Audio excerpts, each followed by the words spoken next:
One of the biggest questions I get from people starting with Facebook ads is, how do I know what my budget should be? Can you tell me? The answer may actually surprise you. So let's cue that intro and dive on in.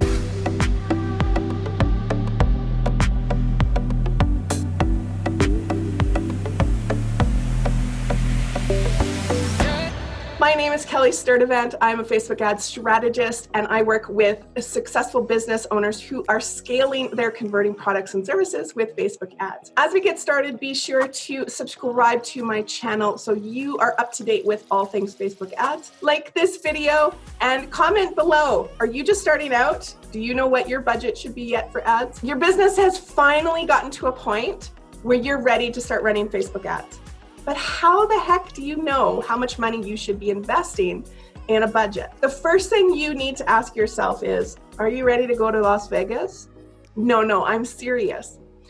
Think of your budget as if you were going to go to Las Vegas and gamble in one of the casinos. Your budget should be whatever you're willing to put down onto the roulette table and walk away knowing you're not going to see a return of investment. Ads are very, very powerful in their ability to collect data for you. This means that your budget should represent what you're willing to spend in order to collect data to make decisions in your business. Understand that the ads will show you whether your ads are actually hitting your audience right, or whether they're converting on your landing pages. So it can be very critical and a very important component of your business. So understand that your budget needs to be something that you're comfortable spending, knowing that you may not actually see a return of investment on it. Also understand there is an expectation of results. If you are converting nicely, it's one thing to put, $100 into ads. Is it realistic to put $100 into ads and generate thousands of dollars from it?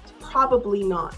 So have a realistic expectation of your budget for the results that you're looking for. The next thing you need to understand with that is that you should know what your ACV is, or your LTV.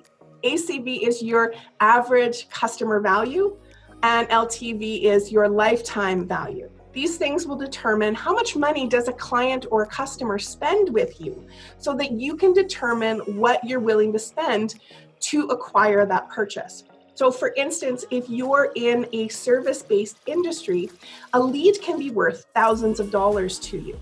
So take, for instance, if you sell a service that generates $2,500 in revenue for you, then you would need to kind of reverse engineer back as to what your conversion rate is for closing those sales. So how many people that you speak to, you actually close for that $2,500 service. Then you can determine how many people you need to attract in order to get those closing conversion rates, and then how much you're willing to spend to acquire them. So let's take that $2,500 service. If your closing rate is 20%, that means for every 5 people that you speak to, 1 is ultimately going to convert into a $2,500 sale. So reverse engineer back. What are you willing to spend to get 5 people to book a call with you? That could be as high as $100 or $200 a lead to generate that. So if you spent, say, $100 a lead to get 5 people, that's $500 that will ultimately help you generate $2,500. You would do that all day long, wouldn't you? So understand that your budget really needs to make sense for the products and services that you have for them in the back end. In an e-commerce business, you should have an understanding of how much does someone usually spend in your business.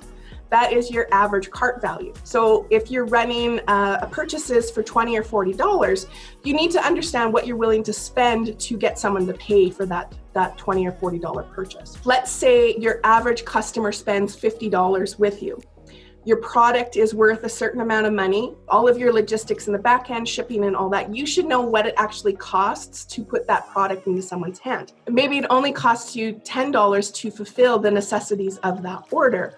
So you have $40 in which you would essentially be able to bring someone into your pipeline.